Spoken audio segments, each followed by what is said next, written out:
Bueno, ahora sí, formalmente, muy bienvenidos a todos, buenas tardes. Mi nombre es Gustavo Rodríguez, soy director de producción de 3 de febrero y estamos acá con parte del equipo de dirección, con Paola La Rosa, Rubén Bertonati y Claudio Fiorillo.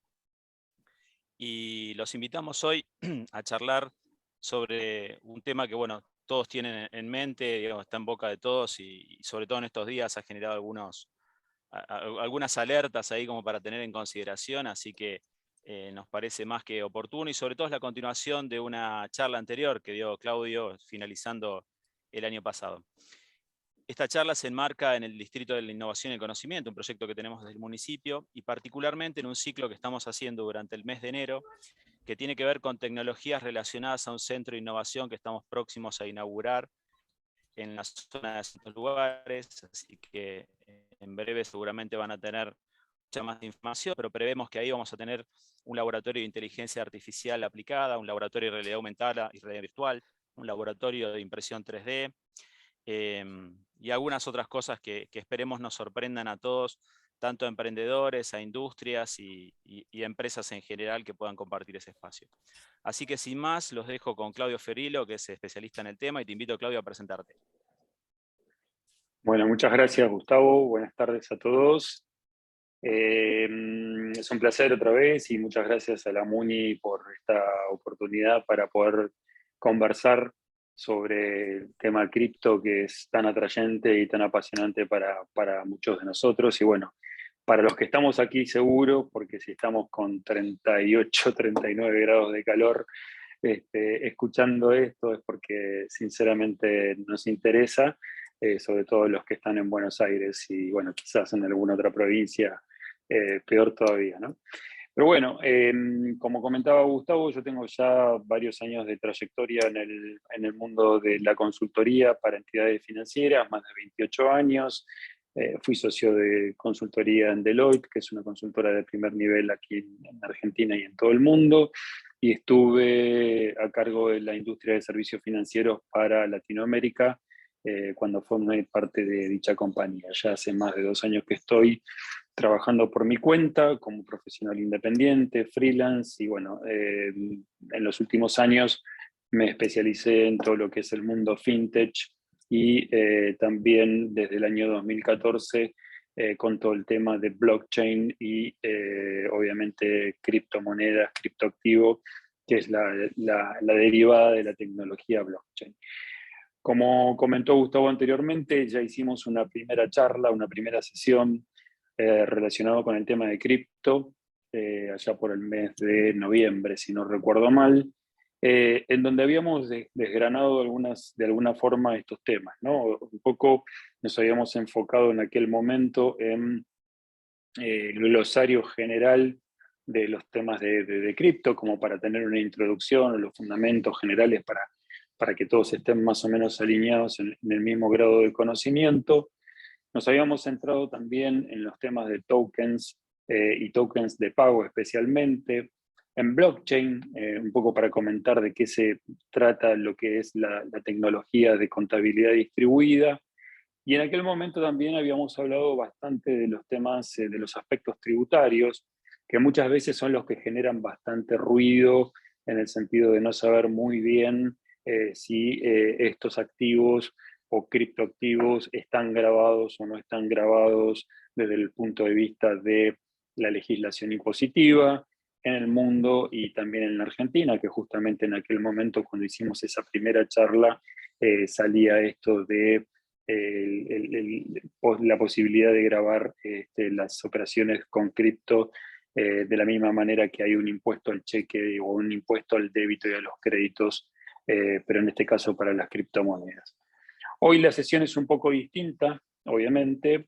Quería darle otra mirada, pero creo que es muy importante y como decíamos en la convocatoria, relacionado con un poco con lo que sucede atrás, digamos en lo que normalmente en inglés diríamos el backstage, ¿no? O sea, qué hay detrás del mundo cripto y cómo esto nos impacta en las decisiones día a día y en todo lo que es el conocimiento alrededor del mundo cripto. Entonces, para esta sesión vamos a empezar un poco con un contexto general, cómo es el proceso de minería, el costo energético que eso tiene, un poco también hablar sobre las monedas estables y las monedas soberanas, o conocidas en este mundo como monedas fiat, el tipo de transacciones que normalmente se hacen a nivel de criptografía, algo sobre las regulaciones y finalmente las tendencias que nunca faltan, digamos, en este tipo de conversaciones, según la ven en algunos estudios que estuvimos analizando.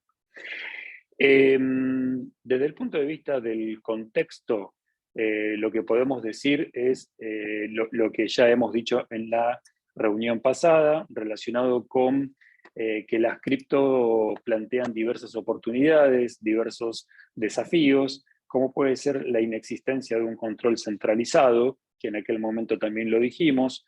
Esto se presenta como una oportunidad dentro del mundo financiero, pero también un desafío al no existir justamente un organismo central de regulación. Un pseudo-anonimato, decimos pseudo porque en realidad, si bien las transacciones no son nominadas, llegando el caso se puede rastrear y se puede terminar sabiendo, digamos, quién es la persona que hace, digamos, la operación, más allá del trabajo tecnológico que eso conlleve, o por lo menos lleva hasta un cierto nivel, digamos, el conocimiento del rastreo de la operación. Las dificultades que presenta a nivel de evaluación y esas características híbridas que la criptografía tiene en cuanto a ser tratado como un instrumento financiero por un lado, pero a la vez ser un activo intangible. La madurez de la tecnología subyacente, esto que hablábamos antes de blockchain, que es utilizada hoy para la creación y difusión y toda la operación con monedas virtuales, el desarrollo de monedas estables, que es en inglés como se las conoce las stablecoins, y también las monedas digitales de los bancos centrales, conocidas vulgarmente en inglés también como CBDC. Este es un poco el contexto general a nivel de lo que sucede hoy día con el mundo cripto. Acá tenemos una hoja que es muy significativa y muy relevante de lo que fue el año del Bitcoin, ¿no? O sea, lo que ha pasado en el mundo Bitcoin durante este último año 2021. Fíjense que marqué algunos hechos nada más, que es importante para entender por qué cuando estamos del lado del operador o del lado del inversor o del lado de aquel que quiere entrar de alguna manera al mundo cripto, es importante tener en cuenta lo que sucede dentro de él, ¿no? Por ejemplo, el 8 de febrero de 2021, Tesla invertía o anunciaba la inversión de 1.5 billones en Bitcoin. ¿Sí? Esto es 8 de febrero de 2021. 10 días más tarde, el 19 de febrero, 11 días más tarde, MicroStrategy, una de las empresas también de tecnología más importantes de Estados Unidos, hablaba de la inversión o la toma de deuda por 1 billón en Bitcoin. ¿Sí? En solo 10 días, dos empresas de primer nivel en Estados Unidos, como Tesla y MicroStrategy, anunciaban su estrategia de entrar directamente de lleno y con fuertes posiciones en la criptografía, en este caso en Bitcoin. Esto bastó para que obviamente el precio de la moneda fuera sumamente volátil, y acá pueden ver el seguimiento de la curva con subidas y bajadas pronunciadas, pero Bitcoin, que en ese momento, antes del anuncio de Tesla, estaba en alrededor de 45 o 46 mil dólares, había pasado simplemente por ese anuncio que hizo MicroStrategy a 55 mil dólares. En marzo, el 13 de marzo, surge, digamos, mayor demanda institucional al ver que este tipo de empresas estaban entrando de lleno en el mercado, y eso lleva el valor del Bitcoin a cerca de 60 mil dólares, que fue uno de los precios más altos que registró el Bitcoin durante la temporada pasada o durante el año pasado. Luego empieza a haber algunas bajas, algunas volatilidades, y fíjense que en el 12 de mayo Tesla suspende Bitcoin como forma de pago para sus autos. Y esto lo hace en un contexto de constantes quejas de los usuarios y del público o los stakeholders en general relacionados con el uso de la energía o el gasto de energía que Bitcoin provoca en el proceso de minería. Y de esto vamos a hablar mucho en la conversación de hoy. Ahora, fíjense desde el punto de vista de, como nos preguntaban la otra vez en la charla anterior, si invertir o no invertir, qué invertir o en qué moneda invertir. Uno puede preguntarse qué pasó acá, qué pasó con Tesla desde aquel momento en donde anunció la inversión y el Bitcoin rozó los 55.000 o más dólares, hasta este momento en donde decide suspender en mayo y el Bitcoin cayó a menos de 50.000 dólares. Aquí pudo haber ventas por parte de Tesla y pudo haber tomas de ganancia, pasando cuando el Bitcoin llegó a 60.000 para luego bajar a 50.000. No lo sabemos nosotros como simple inversores, pero seguramente los inversores institucionales sí, y si figura obviamente en el balance de la compañía, eso también puede verse. Pero lo cierto es que estos movimientos determinaron en ese momento el precio del Bitcoin y consecuentemente lo que sucede con nuestras inversiones cuando decidimos invertir en esta clase de activos. Luego, el 4 de junio, empieza a haber un problema en China porque China empieza a decir que prohíbe el minado de Bitcoin en el país, en el país, que justamente era uno de los principales proveedores de minado en el mundo. Y fíjense cómo se desploma el precio del Bitcoin, bajando a su nivel o a uno de los niveles más bajos, que causó bastante terror en ese momento, llegando prácticamente a los 30.000 dólares.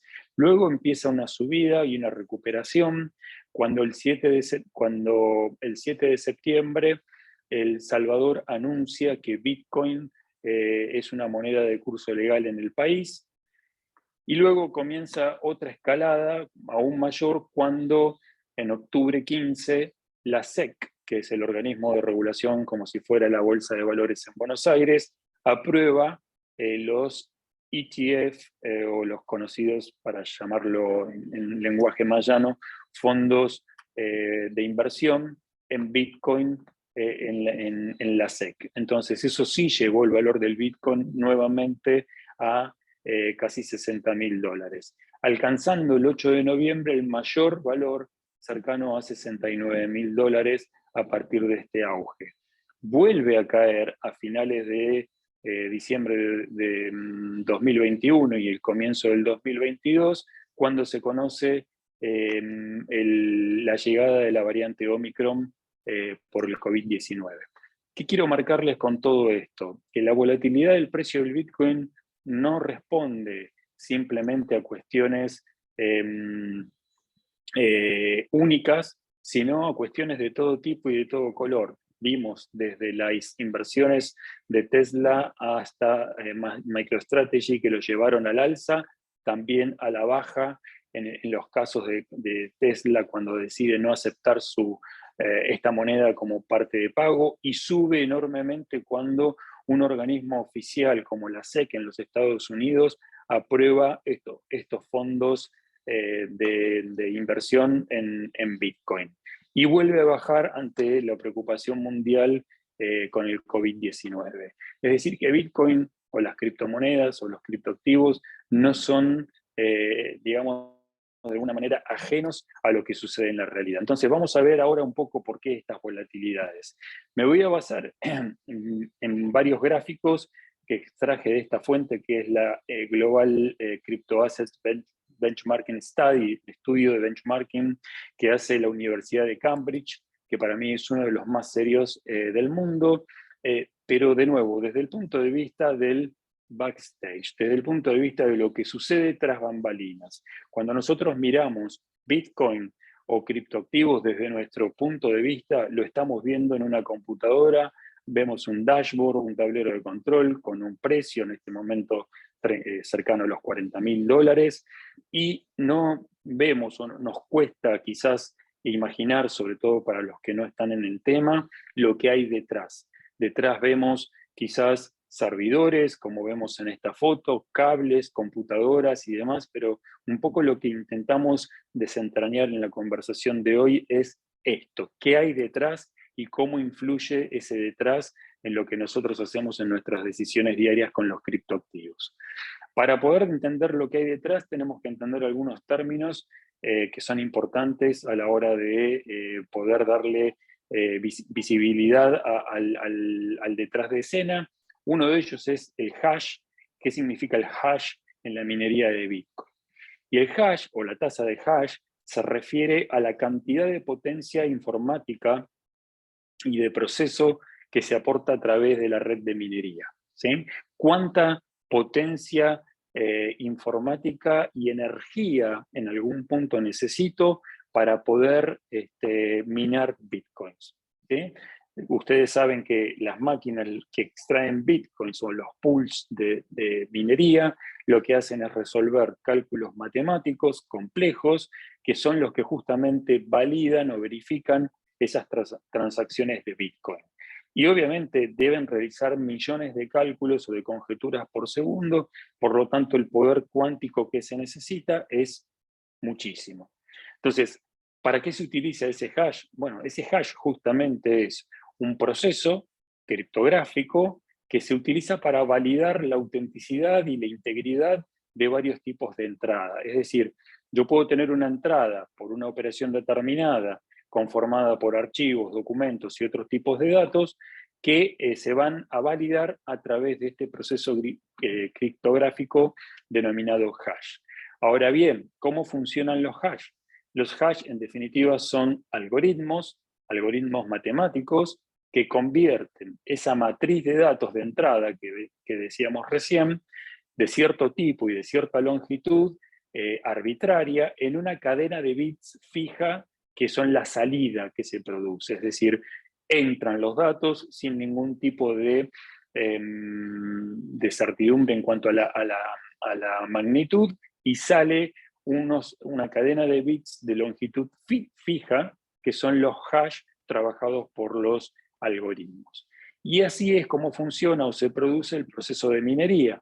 El proceso de minería, que hace un uso intensivo de energía, en el caso de Bitcoin, utiliza los hash que se denominan SHA-256. No importa acá, esto es técnico, no viene al caso, pero es un poco en cómo se distribuye esta minería dentro de cada uno de los nodos de la red.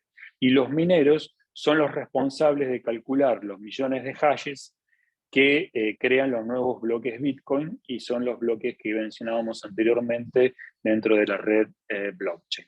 ¿Ok?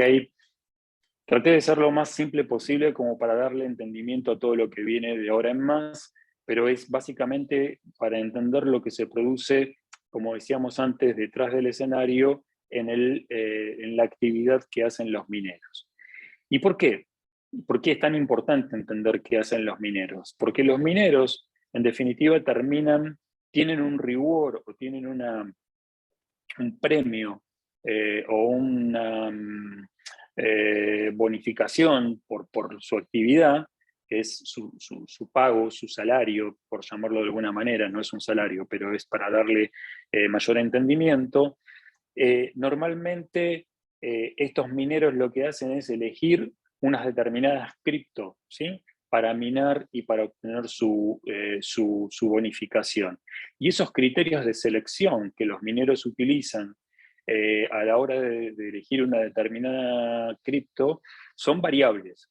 Y esta encuesta que mencioné anteriormente lo que dice es que los dos criterios mayormente elegidos por los mineros, tanto los mineros que hacen grandes procesos de minería, que son los que están aquí a la izquierda en el gráfico, como los que hacen los pequeños procesos de minería, o sea, los mineros de menor cuantía, normalmente eligen unas monedas o criptomonedas por la mayor remuneración que tienen y por el precio de la moneda. O sea que los dos criterios principales, casi con el 70% en cada caso, son la remuneración que le otorga esa moneda y el precio que tiene en el mercado. También la capitalización de mercado aparece en un tercer lugar. Vayan tratando de captar estos mensajes. El minero que mina, que hace el proceso de hasheo que mencionábamos anteriormente y que es premiado por su actividad o es recompensado por su actividad con las mismas monedas que mina o con otras monedas que son las que le da valor justamente a través del proceso de minado.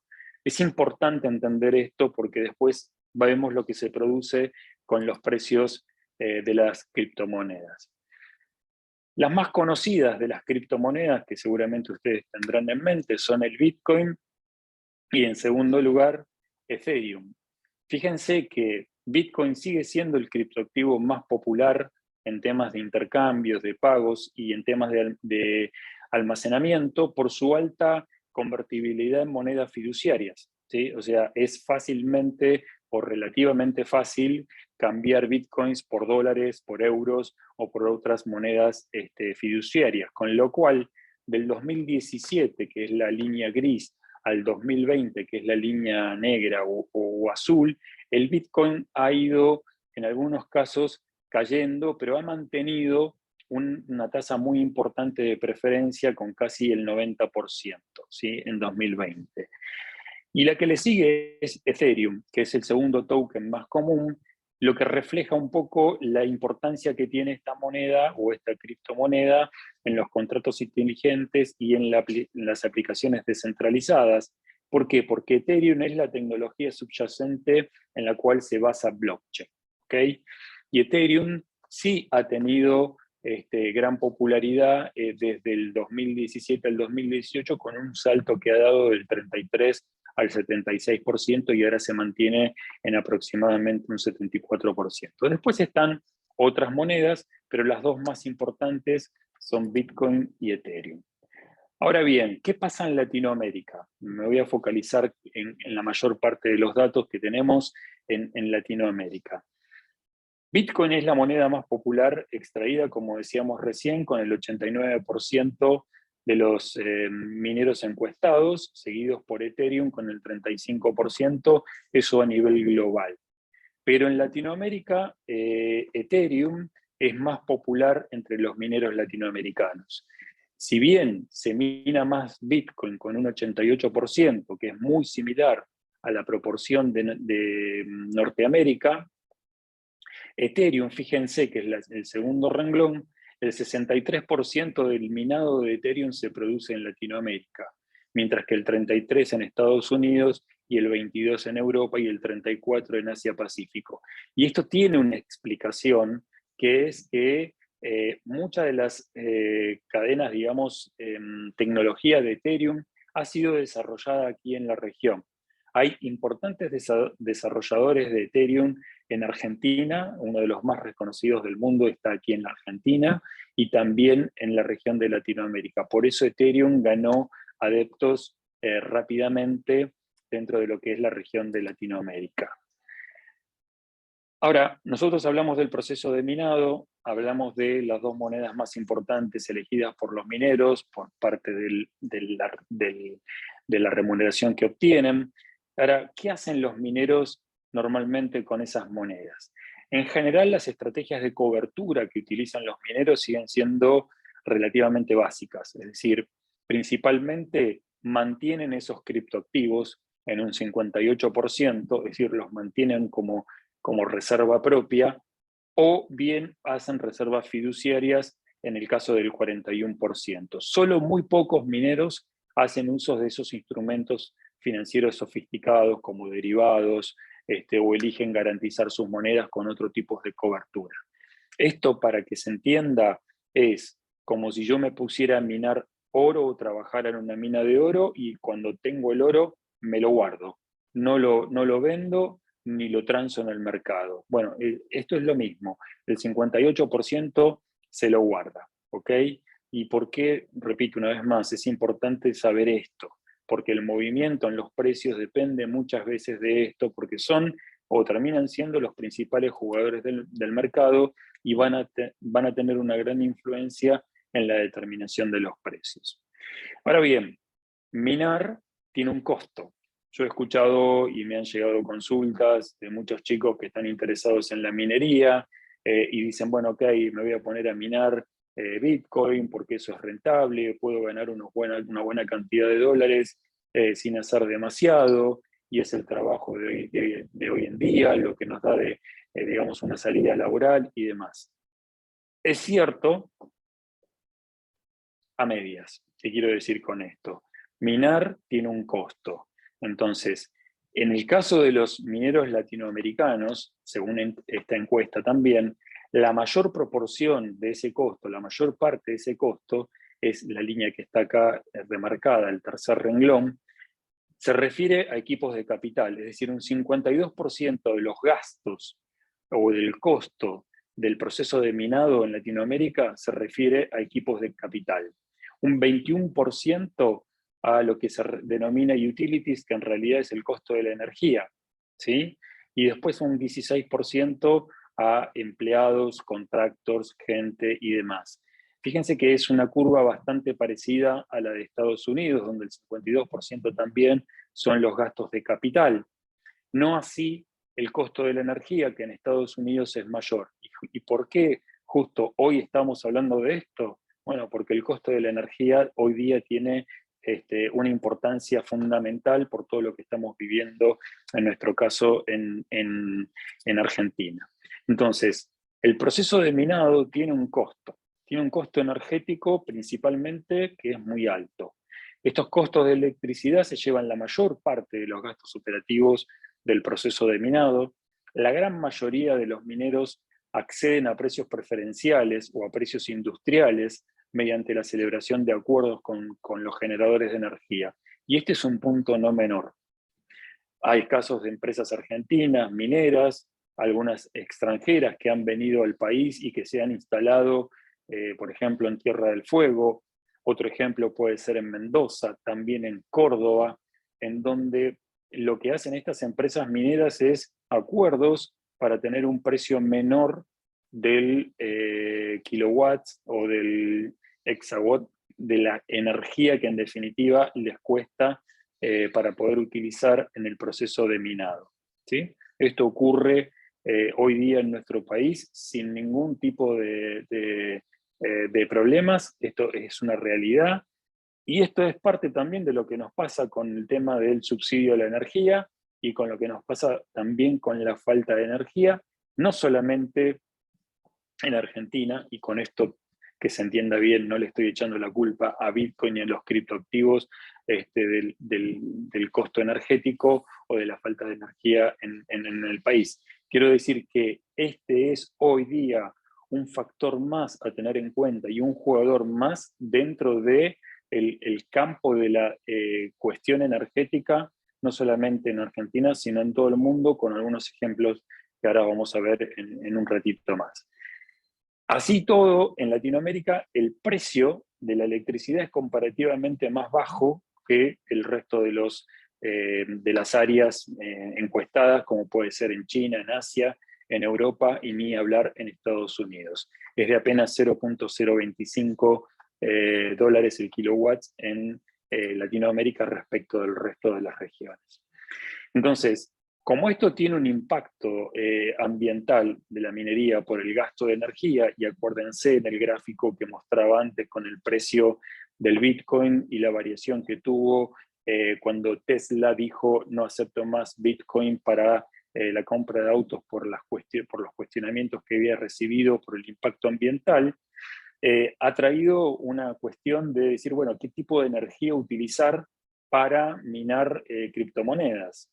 El 76% dice, mejor dicho, que utilizan energías renovables como parte de una combinación energética, es decir, no solamente energías sucias, como se les llama normalmente, sino también energías renovables. Sin embargo, la participación de las energías renovables en el consumo total de energía se mantiene en el 39%. Es decir, hoy por hoy, a pesar de los cuestionamientos ambientales, sigue siendo la hidroeléctrica y la energía de carbón, digamos, la más utilizada para la minería de criptoactivos. Entonces, ¿qué pasa con las energías renovables? La realidad es que Esto nació y tuvo gran impacto todo lo que es el proceso de minería a escala mundial en China, porque los usuarios de Asia principalmente dependen o dependían, permítase el término en pasado, igualmente del carbón y de la energía hidroeléctrica. En ese momento, el exceso de oferta de energía hidroeléctrica en China durante la temporada de lluvias a menudo era utilizado como una evidencia de que la gran mayoría de la minería podía funcionar en China sin ningún tipo de problema debido al exceso, digamos, de lluvias que podían proporcionar esa energía. Diferente, obviamente, es la situación en Latinoamérica, más en este momento por la sequía, y en otras partes del mundo. Sin embargo, vamos a ver en un rato más que ese argumento en algún punto se cae. Y es ahora donde decimos, bueno, ok, y también ha venido como preocupación de muchos detractores de Bitcoin, ¿qué pasa si se apaga la luz? ¿Qué pasa si se corta la energía? ¿Qué pasa si, obviamente no es que se apaga la luz o un corte de energía como el que sufrimos acá, sino si alguien decide bajar la palanca de la energía, que es el principal motor de la minería para los criptoactivos? Bueno, finalmente eso pasó. ¿Cuándo pasó? En enero de 2021, que es este punto que se marca acá en el gráfico como efecto China. China prohibió la minería y prohibió las criptomonedas en territorio chino, ¿sí? Por temas gubernamentales, por temas de control, por temas, varios temas relacionados sobre todo al control del dinero, prohibió la minería, y consecuentemente con eso es como que hubo una especie de apagón en ese momento en el minado. En China, que era el principal oferente de minado de criptoactivos. Luego se fue recuperando y luego otra vez a principios de este año se produce un efecto parecido, pero esta vez en Kazajistán, que algunos de ustedes seguramente habrá leído, con los disturbios que hay a raíz de el precio de la energía eléctrica. Y todo esto está relacionado con la minería y con los criptoactivos sin ninguna clase de duda. Las cifras de hash rate para Bitcoin fueron estableciendo nuevos máximos, pero como decimos y sabemos, ese mantenimiento es muy costoso, requiere de un conocimiento técnico profundo, y eso fue lo que llevó en su momento a las regiones interiores de China a ser los principales mercados en donde se produce la minería. ¿Por qué? Porque allí la mano de obra era barata y las condiciones climáticas, por esto que decíamos de las lluvias, eran las ideales para poder poner estas granjas de minado. Sin embargo, cuando sucede la represión contra los mineros locales y contra las empresas mineras que estaban radicadas en China, hizo que las tasas de hash rate de Bitcoin se desplomaran por completo, y desde entonces la prohibición en China provocó un éxodo de mineros a otras regiones, a otros países.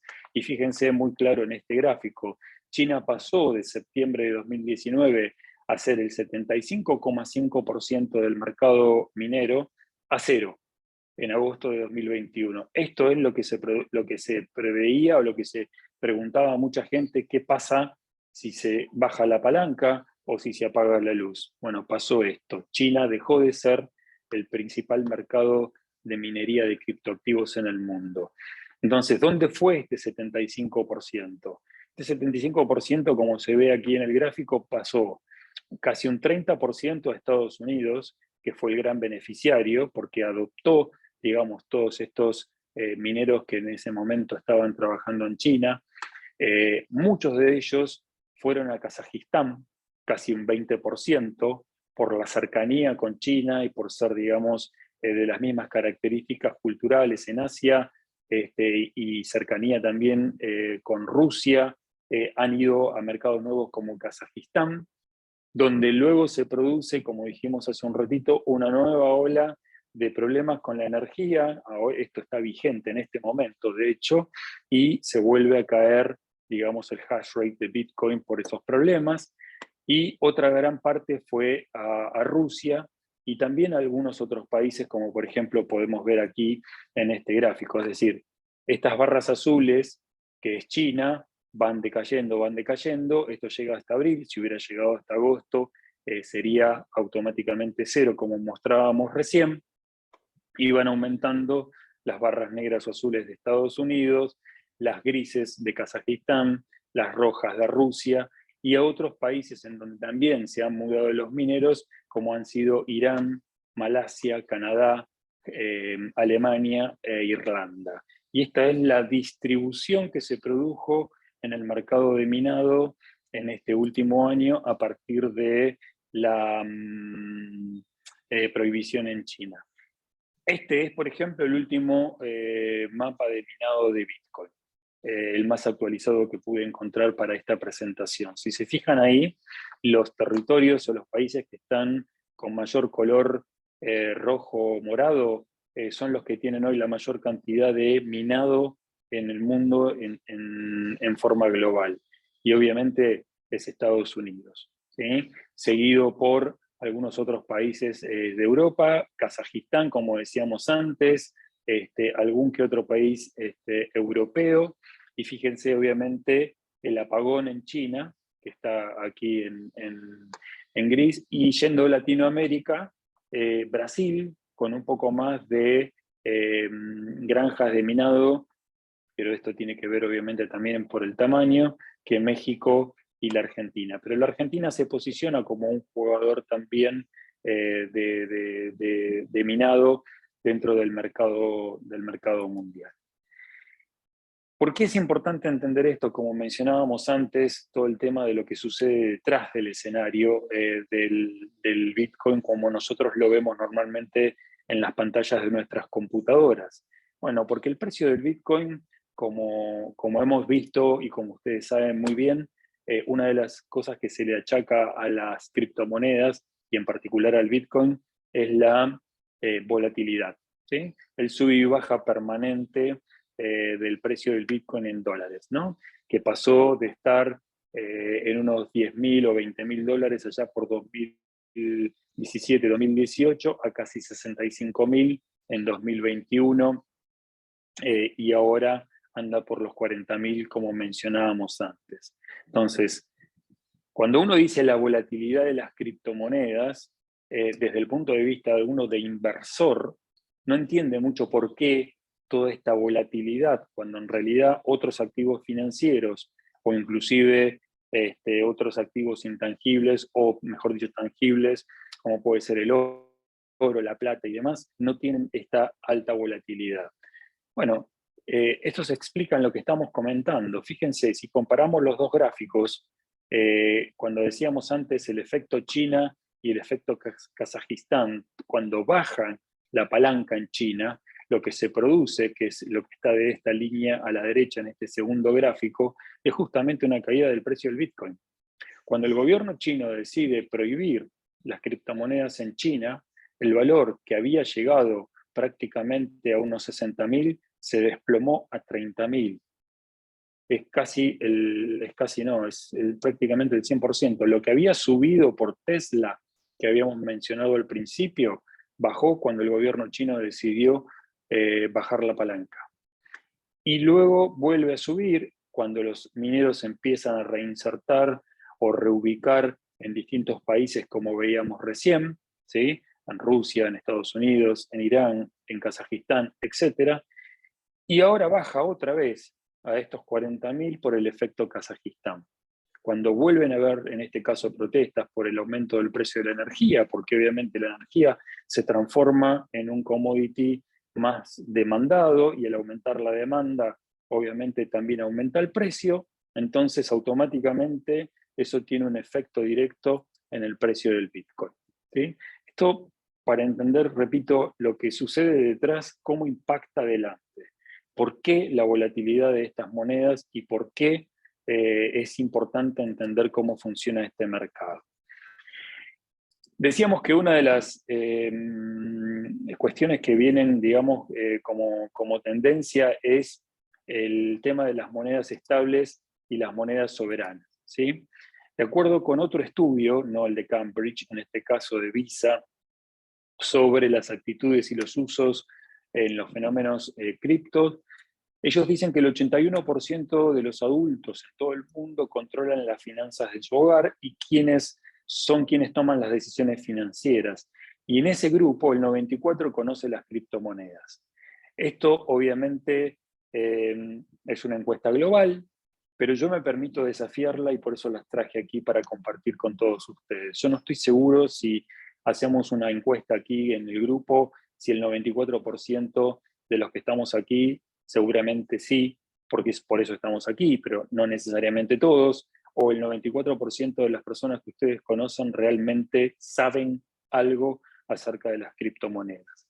Saber no significa escuchar y decir conozco que existe un Bitcoin. Eso obviamente es muy probable, sino cómo funciona Bitcoin y todo esto que hemos estado explicando hasta aquí. También, según ese estudio, el 57% está familiarizado con los CBDC, estas monedas de los bancos centrales que les comenté anteriormente, y eso se incrementa al 70% cuando hablamos de mercados emergentes. Acá lo mismo, puede haber una mayor tasa en los mercados emergentes, no necesariamente por una cuestión de conocimiento, sino porque hay desarrollos tecnológicos que se están produciendo en estos mercados. De hecho, una de las primeras monedas CBDC en el mundo ha sido en esta región, que fue en Bahamas, con lo cual por eso puede ser que el grado de conocimiento sea mayor. Y también en los países en desarrollo se mostró un mayor conocimiento de las monedas estables que en otras regiones más maduras, como puede ser del 61 al 37%. Y esto de nuevo, no tanto por el lado de la demanda de estas monedas, sino por el innovador o los emprendedores de la región que están buscando estos desarrollos como métodos de innovación para los países y solucionar las problemáticas que tenemos en nuestros países. Por eso lo que comentábamos antes de El Salvador y por eso varias stablecoins que se están utilizando, por ejemplo, en Venezuela y algunas de ellas también en Argentina. Ahora, ¿qué es importante entender con esto? Que el crecimiento de las monedas fiat, como se las conoce, o de las monedas soberanas, que los proveedores ponen sobre la mesa, digamos, compatibles con las criptomonedas, también se ha dado. Es decir, el dólar, por ejemplo, creció de un 47 a un 59% como moneda de intercambio. El yen japonés fue el que experimentó mayor aumento, pasando de un 9 al 21%, que es esto que está aquí. Lo mismo la libra esterlina y lo mismo el euro. ¿Qué quiere decir esto?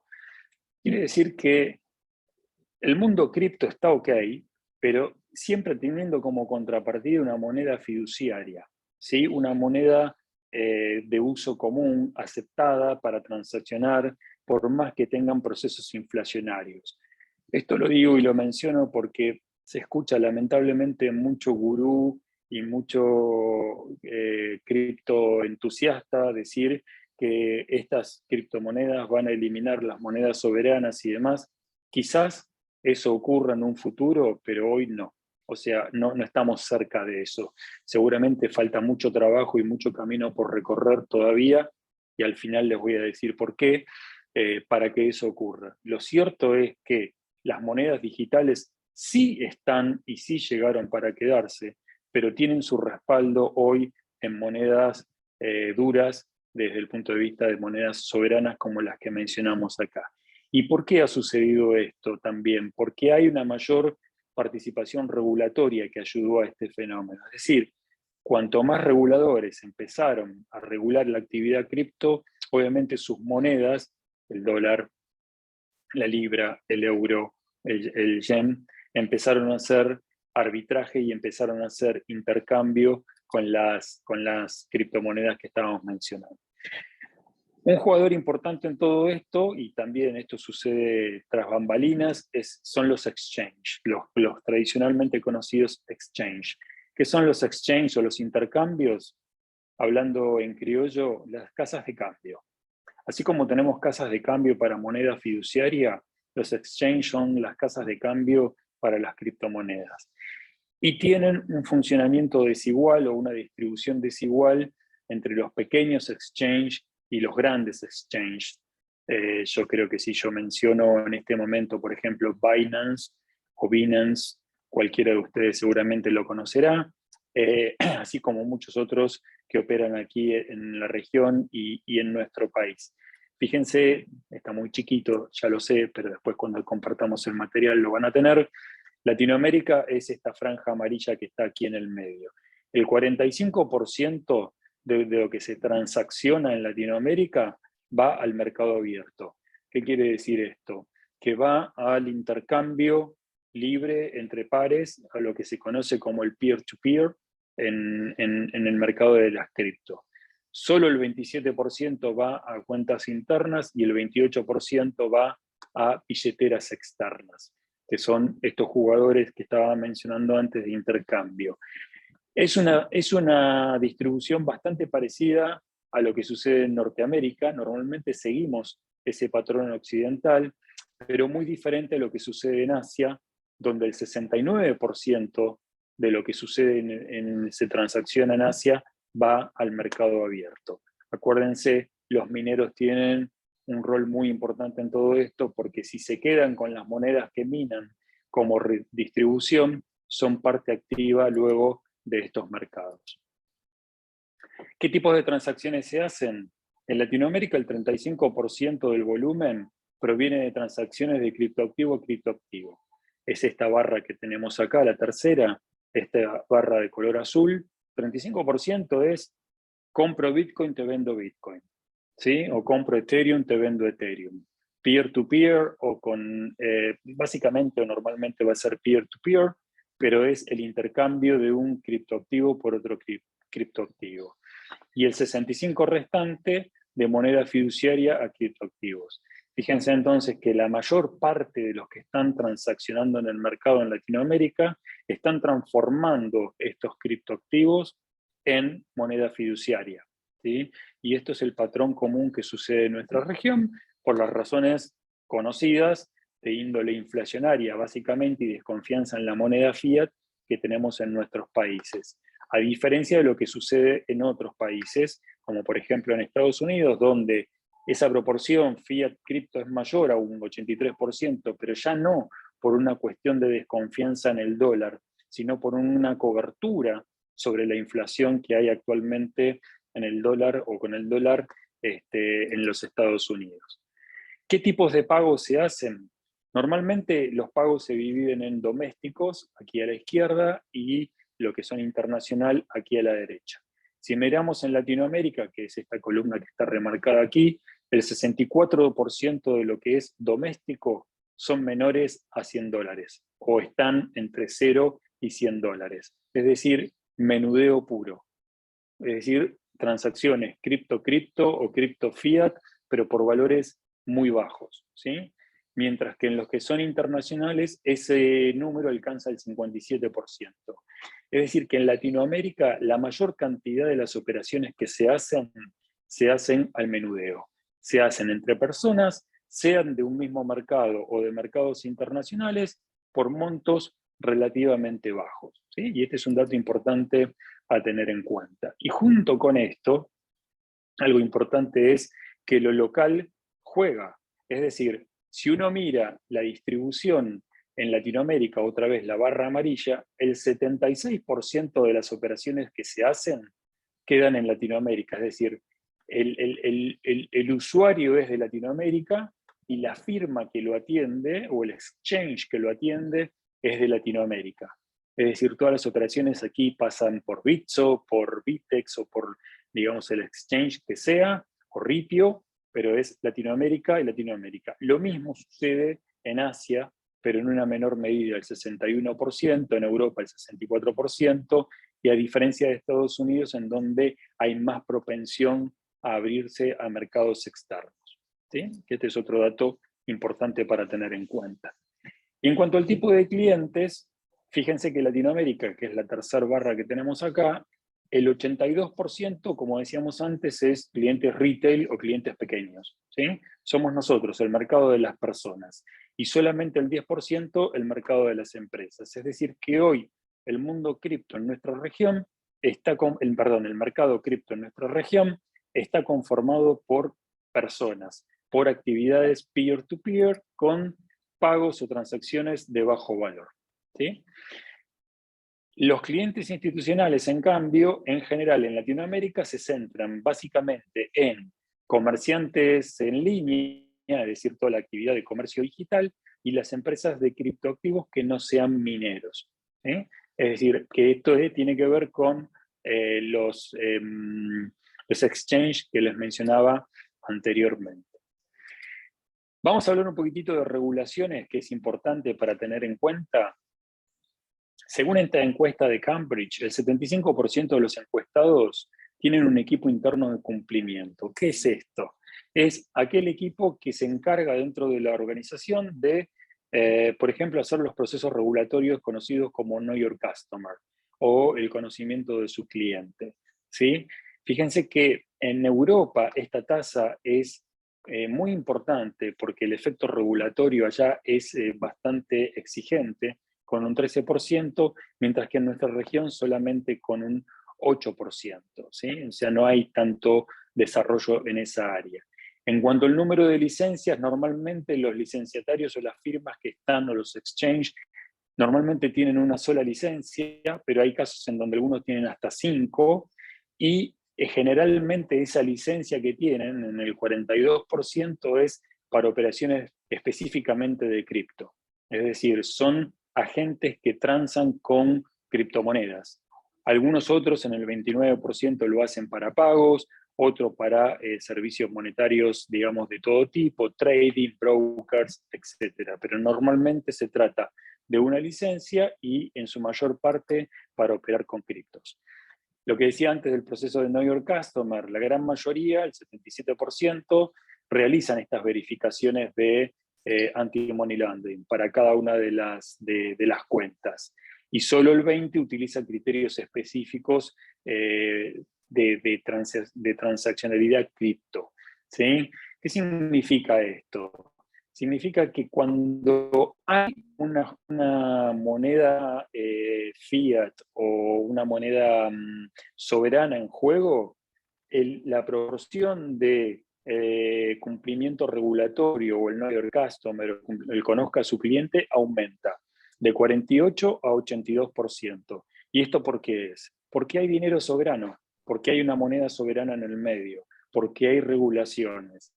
Y este es el desafío que decíamos antes de lo centralizado versus lo descentralizado en cuanto al control. Ahora, también es cierto que la criptografía no se salva de los ciberataques. Los ciberataques han aumentado muchísimo y han alcanzado 900 millones de dólares en 2018, y hoy las empresas que manejan cripto y los exchanges siguen aumentando las medidas de seguridad, porque obviamente al entrar, fíjense ustedes, mayor mercado de personas a un mundo digital bastante desconocido, con bastante complejidad, obviamente aumentan las probabilidades de ciberataques. ¿Cuáles son las tendencias en este sector? Según este estudio también, vamos a centrarnos en Latinoamérica, que es esta tercera columna, en estas principales tendencias, preocupaciones del sector, que son las que están marcadas aquí.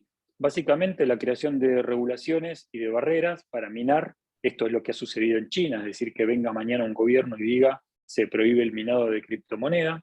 Otra preocupación es, como decíamos recién, los ciberataques, por todo lo que ha aumentado en esta actividad, y la falta de la disponibilidad inmediata de hardware para poder minar. Este es un problema también en el caso argentino, porque no es fácil conseguir los equipos, habida cuenta de las restricciones que hay con la salida de dólares y las importaciones, para poder hacer estos procesos de minado. Entonces, estas son las tres principales preocupaciones del sector. ¿Cuáles son los principales riesgos? Bueno, el hackeo, lo que decíamos recién del ciberataque, los fraudes, ¿sí?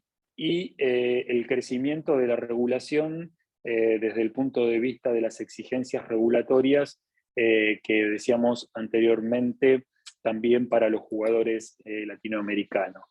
¿Y cuáles son las tendencias o lo que ellos creen que viene en este sector de criptografía. Por un lado, las stablecoins que mencionábamos antes, el staking. El staking no lo mencionamos en esta presentación, pero se refiere a la generación de regalías o dividendos. Esto es como si fuera una acción que genera dividendos. Bueno, el staking, el proceso de staking es ese dividendo, el stake, que se genera por el mantenimiento de una criptomoneda, y lo que se conoce como DeFi o DeFi, que es finanzas descentralizadas, es decir, toda la participación en el mundo financiero más descentralizados a través de tecnología blockchain. Hasta acá, lo que recorrimos, y ya nos falta muy poco tiempo, es todo el tema de cripto desde el punto de vista, como les decía antes, del backstage, de tras bambalinas, en cuanto a lo que es el proceso de minado, el costo energético que eso conlleva, y cuáles son, digamos, las principales transacciones que se hacen en el mercado desde el punto de vista de los jugadores que participan, sobre todo en nuestra región de Latinoamérica. Sin embargo, fíjense esto. Esto es un estudio sobre la salud del efectivo en Estados Unidos en 2021. ¿Sí? Este estudio dice que el efectivo sigue siendo el tipo de pago más utilizado y también la forma más preferida de pagar compras de pequeña denominación, por los distintos beneficios y por la característica propia del efectivo. Protege mi privacidad y mi seguridad financiera, permite a las personas pagar en efectivo. Permitir pagar en efectivo es importante para la sociedad, es seguro de usar, es tan importante hoy como lo fue siempre, y es a menudo la forma más fácil de pagar. Y fíjense que el efectivo no suele ser una opción de pago para el comercio digital, pero las preferencias de los consumidores indican que debería serlo. Y si se dan cuenta, en algunos de los canales digitales que solemos utilizar más a menudo, empieza a haber la posibilidad de pagar en efectivo. Es decir, que más allá de todo lo que hemos estado conversando sobre el tema de cripto en la sesión anterior y en esta sesión, en los Estados Unidos por lo menos, y creo que este estudio es replicable también en Argentina porque hay estudios parecidos, por las condiciones económicas, por el trabajo en negro o la economía en negro, y por una serie de razones, todavía el efectivo, como dice el latiguillo, sigue siendo el rey. ¿Y qué les quiero dejar como mensaje con esto? Es que el mundo cripto está lleno de desafíos, como decíamos al principio. No es cierto que no vale nada, no es cierto que va a reemplazar a la moneda fiduciaria, por lo menos en un futuro cercano. Hay grandes problemas y temas a resolver que son justamente lo que aparecen como oportunidades, pero que también a la vez son amenazas o son desafíos, como el caso del control centralizado o descentralizado. Es muy difícil que los gobiernos acepten la descentralización y la pérdida de control sobre la moneda. A la prueba me remito con lo que ha sucedido en China, y si China, que es uno de los jugadores principales dentro del contexto económico mundial, lo hizo, más allá de un régimen que pueda ser más o menos autoritario, lo cierto es que está marcando el camino de cómo los gobiernos reaccionan ante algo que no pueden necesariamente controlar, o por lo menos controlar del todo. ¿Esto significa la desaparición del mundo cripto? No, no necesariamente. De hecho, yo soy un ferviente defensor, digamos, o admirador del mundo cripto por el tema innovador y por la innovación que conlleva. Ahora, me gusta ponerlo en su punto justo. El dinero digital existe hace tiempo, las transferencias bancarias electrónicas, en definitiva, también son dinero digital. Lo que aquí hay es una moneda digital diferente, cuyo respaldo es privado, no es de un gobierno, y que uno tiene que saber entender a la hora de operar en dónde está invirtiendo, si es que lo hace por inversión, o con qué está transaccionando, si es que está realizando un pago o cualquier otra cuestión.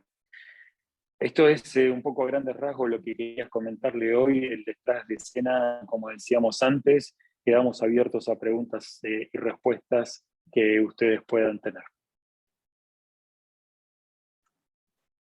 Claudio, había una pregunta en el chat de Ignacio. No la vi porque estoy viendo la pantalla. ¿Vos la ves? ¿Me la decís? Sí. ¿quiénes serían los desarrolladores de criptoactivos?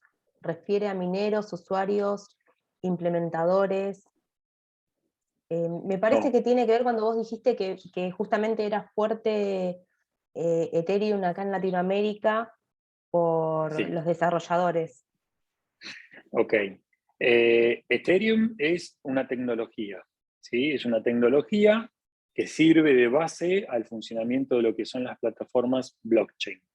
La blockchain se basa en tecnología Ethereum, así como también en otras tecnologías que luego se desarrollaron, pero la primera que se desarrolló para blockchain fue Ethereum. Esa tecnología está dándole, digamos, el valor central al mundo cripto, ¿sí? Todo lo que es Bitcoin se mina a través de esa tecnología. Entonces, la forma de respaldar esos procesos o esos proyectos tecnológicos para el desarrollo de esa tecnología, para desarrollar esa tecnología se necesita dinero. Y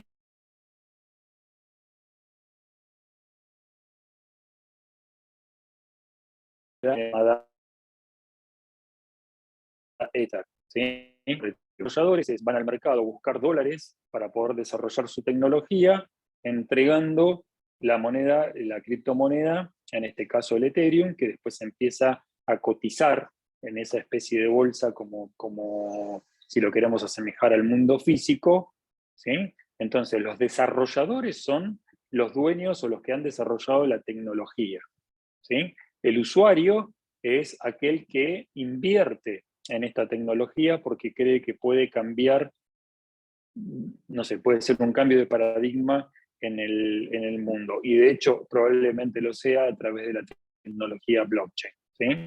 Pero el desarrollador es el desarrollador de la tecnología. Los mineros son los que minan en este proceso que mencionábamos antes con el hash para darle validez a las transacciones que ocurren dentro de la red, en este caso bajo tecnología Ethereum.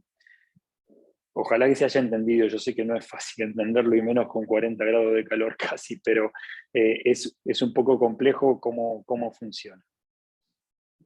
Ignacio, si querés podés abrir el micrófono, porque levantó la mano, se ve que... Sí, Sí, permiso, no sé si Sí, sí, lo escucha. sí. sí, perfecto. Buenas tardes a todos. No, lo que quería terminar de entender, la explicación la fui siguiendo por lo que ibas diciendo, que los desarrolladores argentinos fueron los que trabajaron con la tecnología de blockchain, en particular en el desarrollo de Ethereum, pero que puede haber otros desarrollos. Yo lo que me imaginé, que lo traté de poner en forma de pregunta, es capaz que usuarios que utilicen criptos terminan siendo desarrolladores de mercado, capaz que usan las palabras más apropiadas. Si Ok, eso se está perfecto. viendo acá o no, o en otros lados. Porque Sí. como bien marcaste los ejemplos, Tesla como un abridor de mercado para Bitcoin hizo que salte el precio.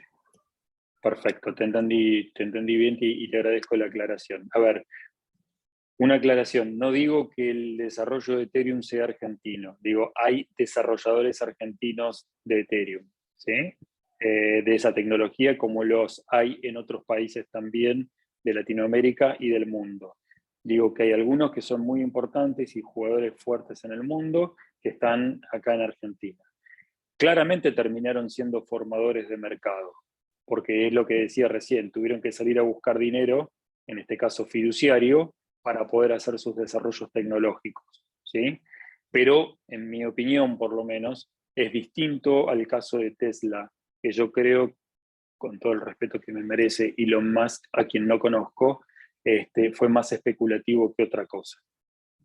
Son dos cosas distintas. En el caso de Ethereum, hay un desarrollo tecnológico detrás que soporta la tecnología blockchain, que existe y que es un cambio paradigmático en cómo se hacen las cosas. De hecho, hoy día, hace ya rato, pero ahora más, se está hablando de la Internet del valor.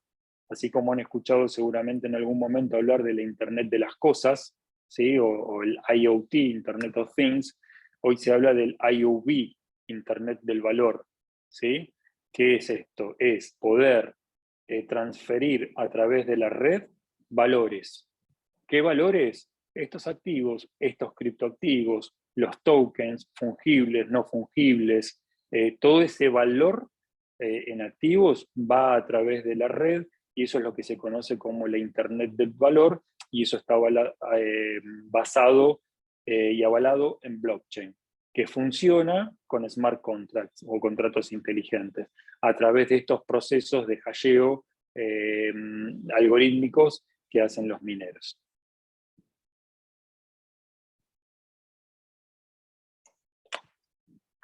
No sé si había alguna otra pregunta.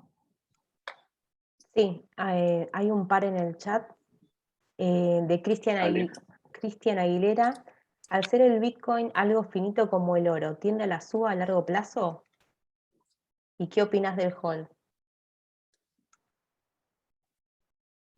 A ver, siempre la pregunta es recurrente y la respuesta mía también, digamos. Primero, no soy un vidente para ver lo que va a ocurrir con el Bitcoin y con su precio, y no me animaría, por todo lo que comentamos, sobre todo con el tema de la volatilidad y la especulación, a hacer proyecciones o predicciones sobre su valor. Yo creo que estamos en una etapa de... las tecnologías tienen una etapa de madurez, tienen una etapa de desarrollo, una etapa de madurez y una etapa después de estabilidad. Me parece que hoy, en temas de blockchain, Bitcoin y demás, hay un tema de madurez. Esa madurez se está ganando justamente, por ejemplo, con la batalla de la inflación y la especulación y todo lo demás.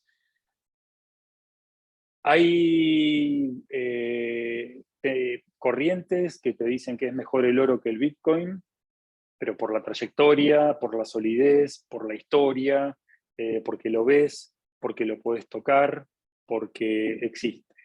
Hay otras corrientes que te dicen el Bitcoin es lo mismo, pero en estado digital, y si vamos a un mundo o de una tecnología metaverso, en realidad esto no es ni más ni menos que la base en lo que se basa justamente todo ese mundo digital. Yo la mejor recomendación que escuché al respecto es invertir lo que sabés que podés llegar a perder, porque si lo perdés no vas a poder dormir durante las noches. Si invertiste más de lo que podés llegar a perder, seguramente te va a complicar el sueño. Con lo cual, creo que el valor del Bitcoin no depende de si es finito o no finito. Me parece que lamentablemente hoy día todavía hay mucha especulación alrededor del Bitcoin. Fíjate lo que vimos en los gráficos. Pasamos de 20 a 30, 40, 60 y ahora volvimos a 30 tan solo por una decisión de un gobierno. No es un gobierno cualquiera, como el gobierno de China, que decide bajar la palanca. Entonces, me parece que se puede invertir con cautela y con un grado de aversión al riesgo limitado. Y sobre todo invertir en proyectos que tengan detrás un proyecto tecnológico serio. Perdón, invertir en monedas que tengan un proyecto tecnológico serio, como es el caso que comentamos hasta recién de Ethereum. Y si no, la otra opción que tenés son las stablecoins. Las stablecoins, al ser monedas estables, 1 a 1 con el dólar, ahí no vas a ganar ni vas a perder, pero tu dinero va a estar asegurado o va a estar protegido con respecto a la inflación, si es que invertís en pesos y hablamos de la inflación en Argentina, no así con la inflación en dólares en Estados Unidos, que ronda el 7%. Después hay una de Eugenia Girardi, que es muy básica, dice, las cripto obtienen su valor a partir de su seguridad y la oferta y demanda conceptualmente como activos. ¿Qué representan los criptoactivos? Los criptoactivos representan eso, lo que representan activos. En el mundo físico vos tenés una acción que representa el valor, la trayectoria o la operación de una compañía. En el mundo cripto vos tenés un activo, como en este caso es una moneda, que es una moneda virtual que hoy tiene un mercado y que ese mercado le asigna un valor. Y detrás de esa moneda, como decíamos recién, hay todo un proceso tecnológico, pero detrás de esa moneda hay un jugador privado. Así como en una empresa está la empresa y esa empresa eventualmente puede quebrar o le puede ir muy bien y consecuentemente eso se va a ver reflejado en el precio de la acción, en este caso lo mismo.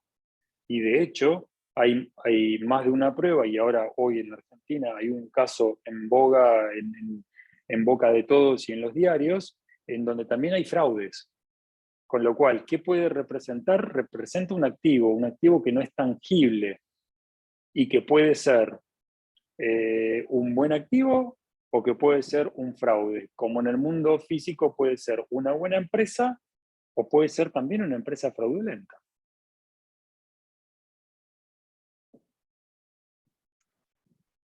No sé, Eugenia, si está contestada la pregunta. Cualquier cosa, abrí el micrófono. Y Sí, después por favor. después hay otra de Pablo Ayala, bueno, que te felicita por la presentación y cómo ves la Gracias. transición del protocolo de POW a POS en términos de uso de energía e impacto económico.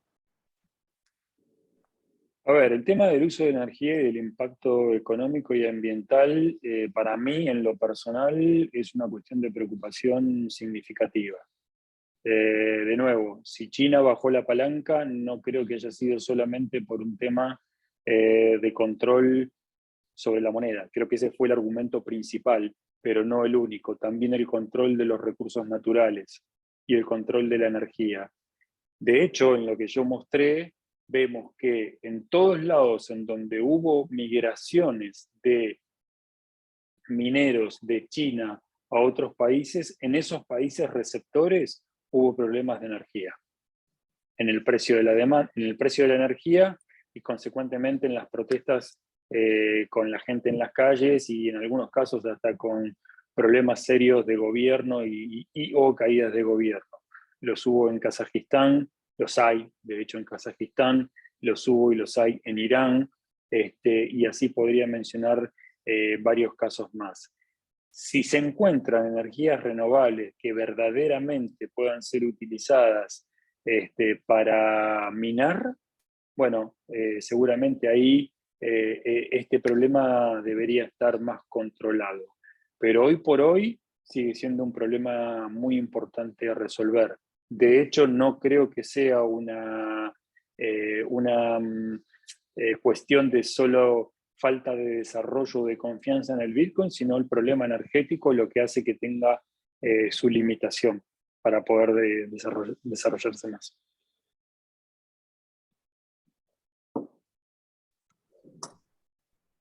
Levantó la mano la chica que hizo la pregunta anterior, Eugenia. ¿Puedes abrir el micrófono? Dale. Hola, ¿qué tal? ¿Qué tal? ¿Qué tal? ¿Cómo estás? Muchas gracias por toda la información que nos has compartido, muchas gracias por la respuesta. Yo como docente y como nueva en todo este tipo de información, veo para mí activo implica algo que tengo, por eso es que venía la pregunta por ahí. Creo Sí. que la tecnología blockchain viene a cambiar todo. Eso es lo más fuerte y potente de todo de este universo que está emergiendo a esta velocidad. Y creo que el criptoactivo en sí va a depender, decime por favor si estoy equivocada, de la oferta y demanda. En la medida que haya, por ejemplo, puedo utilizarlo para comprar un auto, o como salvaguarda salvaguarda de valor en la medida que tenga valor intrínseco. Si no tiene valor intrínseco porque no representa otra cosa, o no lo puedo intercambiar por un valor fuera del universo electrónico, a eso iba mi pregunta de qué representa. Perfecto. Buenísimo, gracias por tu Gracias. participación. No, gracias a vos por participar.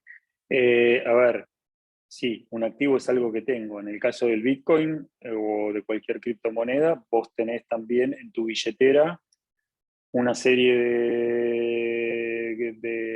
¿cómo se llama?, de caracteres que te dicen que vos tenés en esa billetera una determinada cantidad de una determinada criptomoneda, por lo tanto ese es un activo. Lo que vos estás mencionando tiene que ver con las características del dinero en cuanto a lo transaccional y en cuanto a reserva de valor. Justamente una de las dudas que Bitcoin Bitcoin o cualquier criptoactivo, no terminaron de confirmar es la transaccionalidad. Y es lo que vencíamos antes con el ejemplo de Tesla. Tesla dijo, ok, yo acepto Bitcoin para la compra-venta de mis autos, y después dejó de aceptarlos. ¿Sí? De ahí que yo creo que es un tema más especulativo que otra cosa, pero en la medida en que el cripto no sea aceptado mayoritariamente como un elemento de valor transaccional, entonces no va a ser, digamos, de valor para transacción, lo que no quiere decir que no tenga valor de reserva. Vos no vas hoy con oro a comprar un auto, podrías hacerlo, y de hecho yo creo que el concesionario hasta te lo aceptaría, pero siempre vas a poner, fíjate que siempre hacemos lo mismo, la cuenta de cuántos dólares son, no en Argentina, sino en general, siempre se hace como patrón, digamos, de arbitraje, el valor dólar o el euro o eventualmente la libra esterlina. Pero vos te estás refiriendo con mucha claridad y con toda corrección a las tres características que tiene que tener una moneda para ser aceptada como moneda: reserva de valor, transaccionalidad y ese valor, digamos, intrínseco como activo. Hoy por hoy, el Bitcoin y los criptos no son mayoritariamente aceptados desde el punto de vista transaccional. Esto, que se entienda bien, digo, yo puedo hacer una transacción, como veíamos en los gráficos, cripto contra cripto. Yo te puedo comprar y vender cripto a vos y vos me podés comprar y vender cripto a mí. Pero después lo terminamos cambiando por moneda fiduciaria, dólares, euros o lo que sea. No tengo un Bitcoin en la mano, ¿sí? Entonces, hoy por hoy todavía no es una moneda transaccional. Muchísimas gracias, clarísimo. Muchas gracias. No, al contrario, gracias a vos.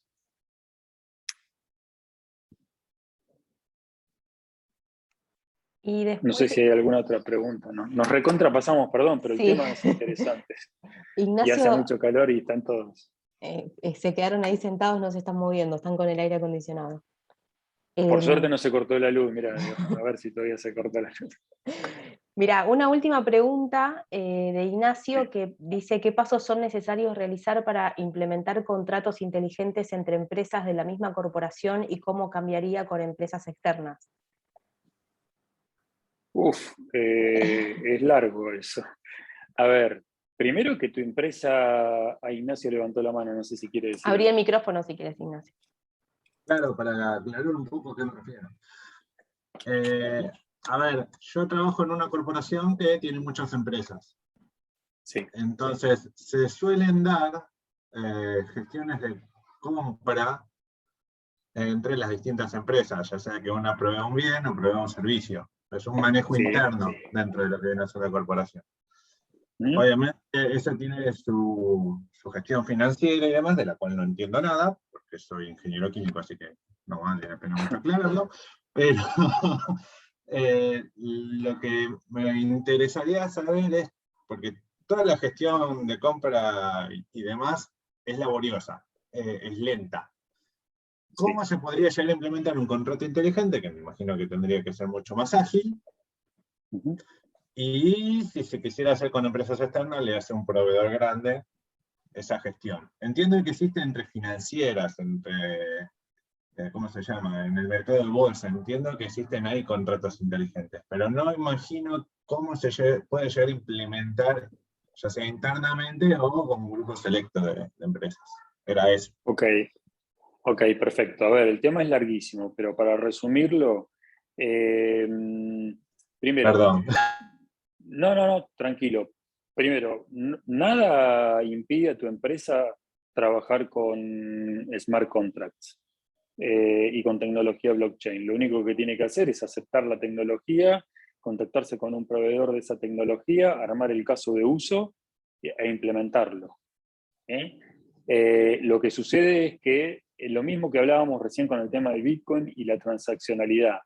Si solo tu empresa utiliza tecnología blockchain y el resto de las empresas no utiliza tecnología blockchain, evidentemente no le va a ser de mucha utilidad a tu empresa usar esa tecnología. Entonces, todavía estamos en una etapa de maduración o de madurez de la tecnología blockchain. Yo personalmente creo que va a terminar siendo un estándar entre las empresas en un futuro no muy lejano, pero todavía no lo es. ¿Por qué? Por un montón de motivos. Te voy a dar un ejemplo que a mí me tocó muy de cerca porque yo trabajé en la mesa de innovación del Banco Central hace unos años, en donde justamente teníamos como misión u objetivo desarrollar un caso de uso para utilizar tecnología blockchain entre bancos. Si hay una industria que es celosa en el uso de la información, son los bancos, ¿sí? La información de mi cliente es mía y yo no la comparto con nadie, por más que estén en las cámaras de bancos, etcétera, etcétera.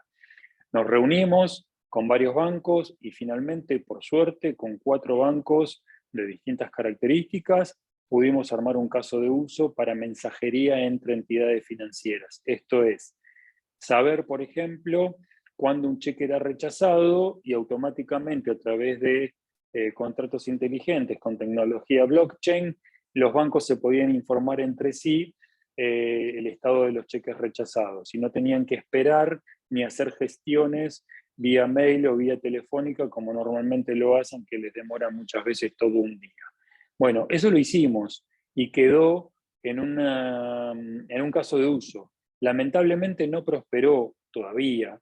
¿Y por qué no prosperó? Porque en el caso de los bancos tenés el regulador, que es el Banco Central, que también tiene que aprobarlo y que también es un elemento importante, digamos, a la hora de presionar para utilizar esta tecnología. Después tenés otras problemáticas que tienen que ver, por ejemplo, con lo legal, los abogados, los escribanos y demás. Hoy, recién, digamos, en Argentina se avanzó bastante, pero estamos en estado incipiente del uso de la firma digital, más por el tema de la pandemia que por otra cosa, por aceptación propia del Colegio de Abogados o del Colegio de Escribanos. En la medida que las profesiones que mencioné acepten el uso de la tecnología, yo sé que hay estudios de estos colegios y de estas profesiones sobre la tecnología blockchain, va a ser un estándar. Pero mientras no sea un estándar, va a quedar radicado solamente al uso interno de tu compañía y o de cualquier otra empresa que también lo utilice.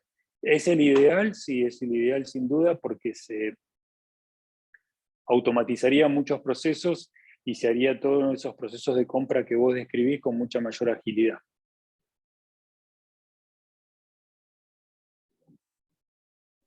Clarísimo, muchas gracias. Voy a hablar con los abogados. Bueno, no le digas que yo te dije esto. No, nada. Bueno, les agradecemos a todos los participantes por haber estado acá. Muchas gracias a vos, Claudio, por la charla. Y igualmente, bueno, No, gracias a cualquier cosa acá tienen el contacto de Claudio. Y bueno, después igual la vamos a subir al canal de YouTube para que la puedan volver a ver. Así que bueno, damos por finalizada Muchísimas la gracias. reunión. Gracias a todos por participar y un placer.